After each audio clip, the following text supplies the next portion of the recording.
Hey everybody, and welcome back to the LuckyDog podcast. This is your host, Elias Rauch. With me today is Kellie. We are discussing Season 2, Episode 11 of Hannibal. So, tell me, Kellie, what were your first impressions of 211? I knew it. Yeah. Okay. So I'll give you that. I felt really fucking good at the end of 11. I felt so good that I had called it. I felt it, and I knew it. You've done incredibly well. I have such good. You've tuned into it. Yeah. You've tapped into the show. Yeah. My espionage is like wom, wom, wom. Oh, it's like wom, wom, wom. Oh. I know what's gonna happen next.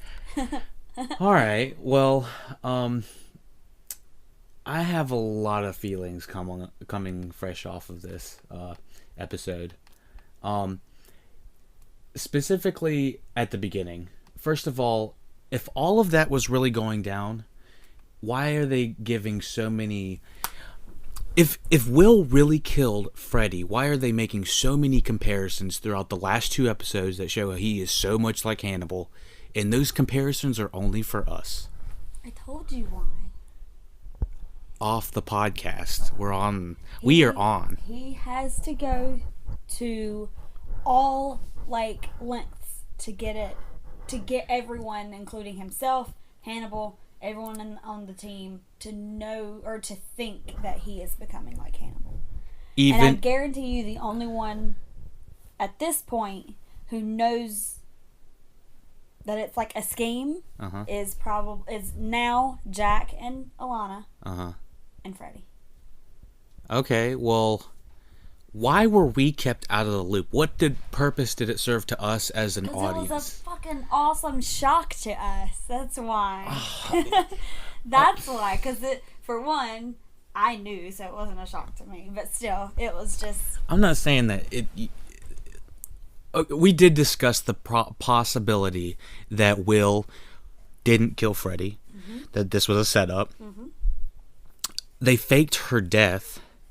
He faked it to Hannibal, and he faked it to Alana. Why keep? I guess Alana was too close to someone. Alana found out at the end. Oh, I know that because Alana is too close to Hannibal. Up until the moment she had that conversation with Jack, where she said, "I'm starting to believe that I don't really know Hannibal like I thought I did." Up until then, you couldn't trust telling her anything. Okay, so she would have told Hannibal something. But yeah. Why?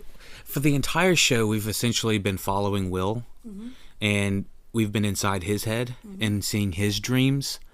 Why are there so many comparisons to him to Hannibal if he's actually only doing that to fake it? He's like a double agent, you know what I'm saying? It's like saying, why did Heath Ledger act like the fucking Joker outside of the movie? To get into fucking character, right? Yeah, he did, but okay. But we've been with him since day one. I know why they did it from a television standpoint, from an episodic standpoint. It gives some dramatic levity. It makes the audience think that we can't trust Will. And I think right now we don't know who to trust. Well, now we do know who to trust. We know that he's still a good guy. We know he didn't kill Freddy. He may or may not have done the bear guy. I really can't decide about that yet.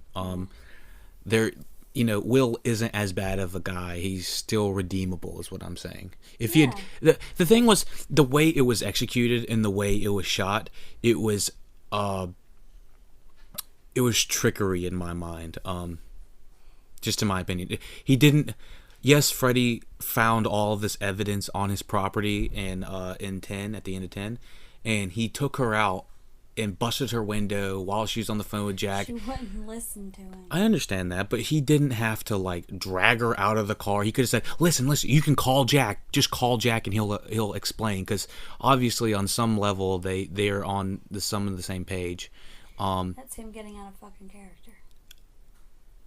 The thing was, and Freddie Lowndes is still a reporter. If Hannibal was beside Will and Freddy hits all that, And then I would understand why Will would have to stay in character as a undercover serial killer, sort of as a Hannibal's friend.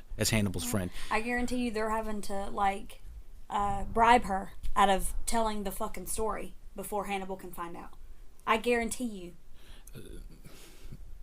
I think that he was probably trying to do it to save her life because Hannibal was hungry, and she was getting a little too close. But yeah, getting too ballsy, going through people's shit for one. My thing is, I thought it was a lot of trickery, even to the point where, okay, so my case is, it was too violent. She even shot at him at one point? It was too violent. Trying to grasp Freddy, keeping her a secret as a dead, was it fried up body? You know, what is that called? Burned? Charred. Charred body, and then they did the confirmation with the teeth. You remember, like, oh fuck, that's Freddy. You were like, that's Freddy right there. No, I didn't think it was gonna be her. Well, you said it right there. You were like, oh, we were like, that's not Freddy, and then it was like, because they said it. Oh yeah, but it was like Will said it, and you know they're. No. The little laboratory guy said it. Right. So does that mean they're in it too? Yeah. They have to know that that's not Freddy. So everyone's in. First of all, who is that guy? Who was fried up? No, we don't know. Okay, well,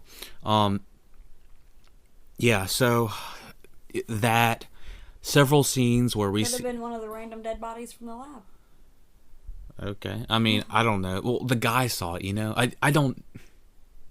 I want to say that. So confused. And agitated.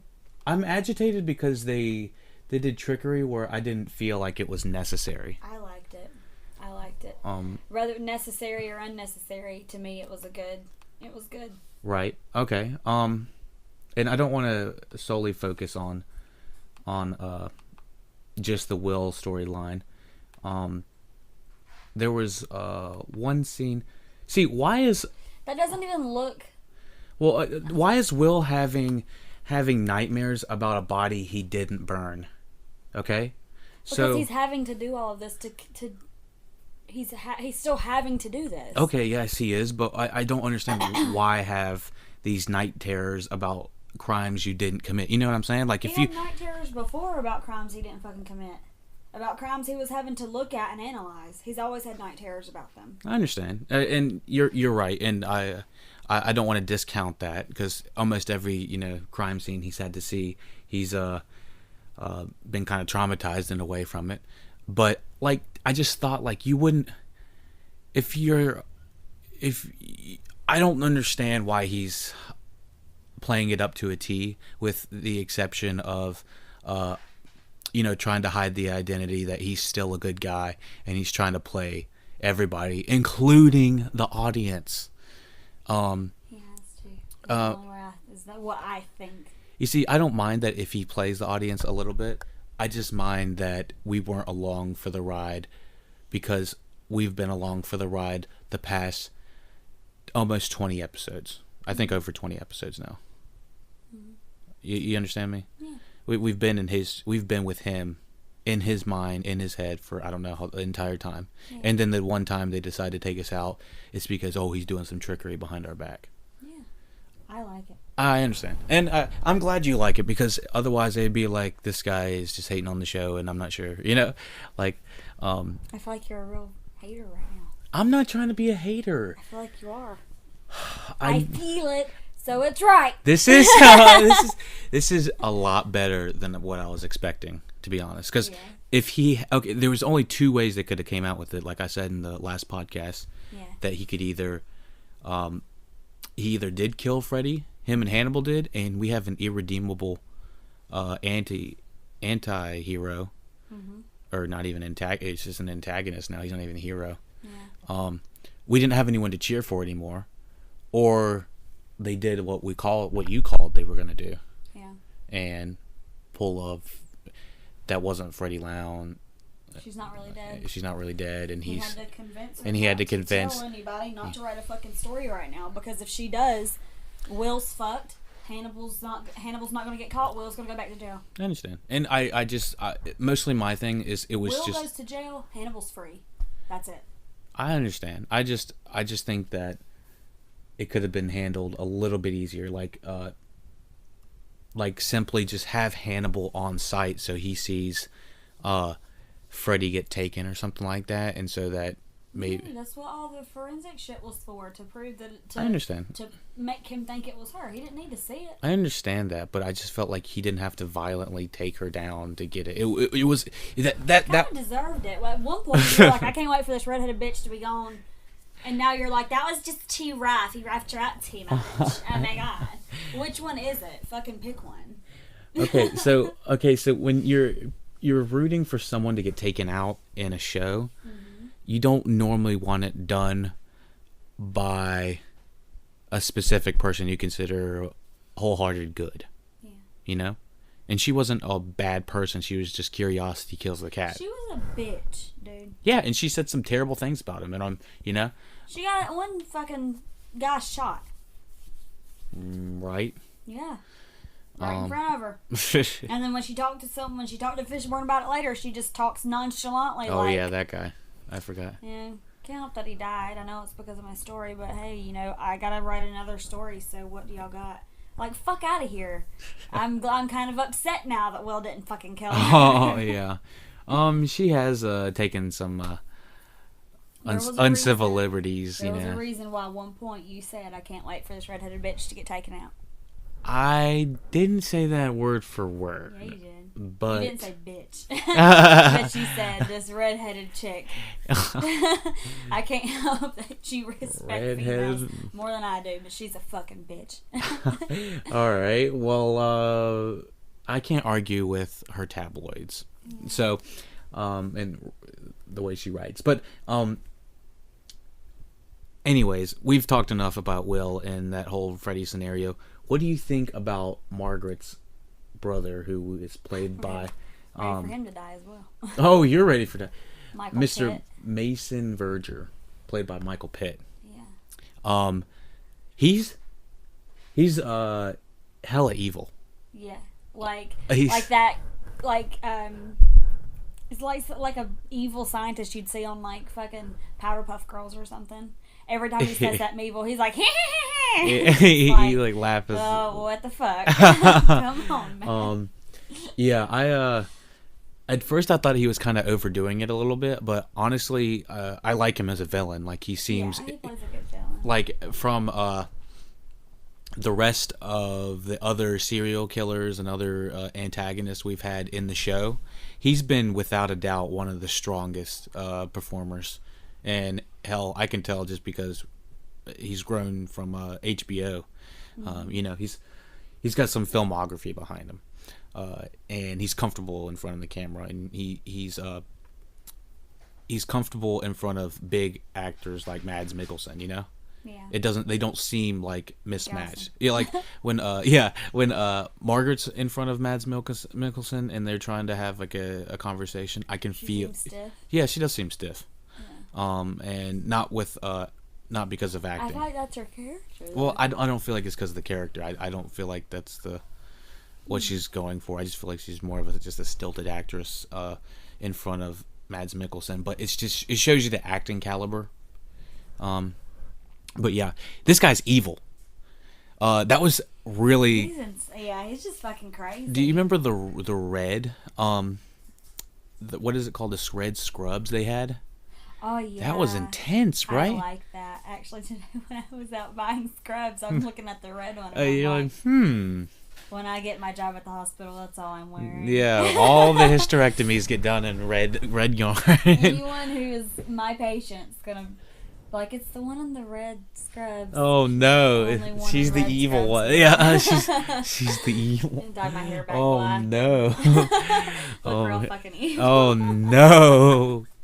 Yeah, we need to get back on some nicer shows or something.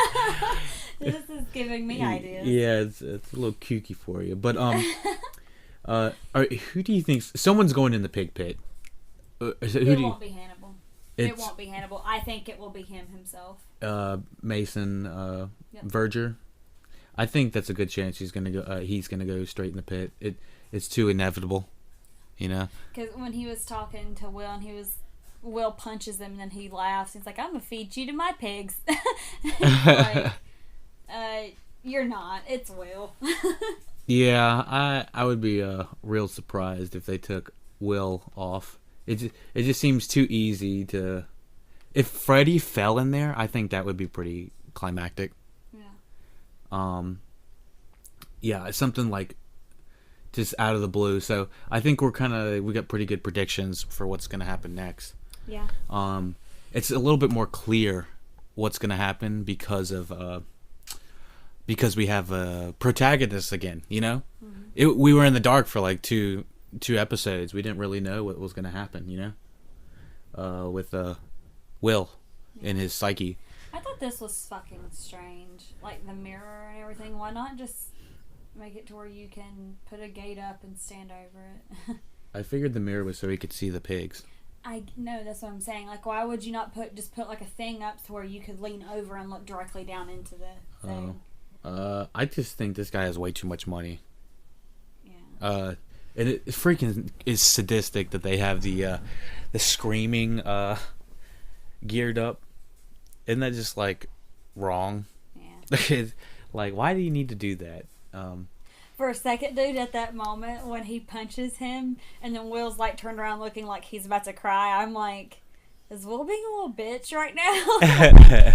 What's he doing? No, I just wasn't sure. I thought he was actually going to kick him into the pit right there. Right when they were having a little confrontation. But I think Mason Verger's second-hand man is going to get fed to the pigs. Mm-hmm. He seems like prime meat. Yeah. Maybe both of them. Carlo.